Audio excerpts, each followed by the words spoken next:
Meanwhile, hundreds of people took to the streets of Sydney for a rally in support of the Palestinians, but it included some unwanted participants.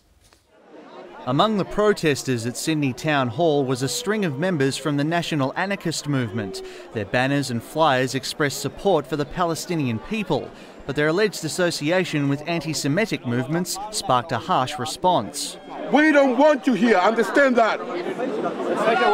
Police quickly leapt on a scuffle that broke out amongst the crowd. There were no arrests or injuries, but a police barrier separated the group from the rest of the rally. Off our streets! Nazi scum! Off our streets!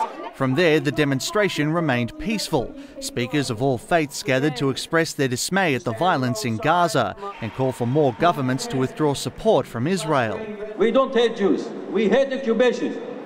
We hate racism, genocide. This is what we hate and this is what we resist. Traffic came to a standstill as they marched towards the US consulate in Martin Place, the death toll in Gaza passing 160 after a week-long bombing campaign. There may be a ceasefire in place, but the anger among the crowds here is still palpable. And a lot of that anger isn't just being directed at Israel, but also at the Australian government.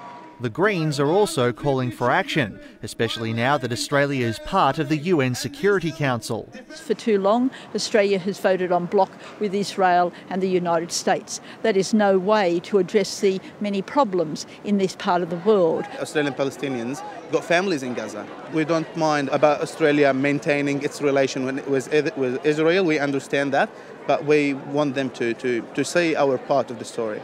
Australia will commence its role on the Security Council in January.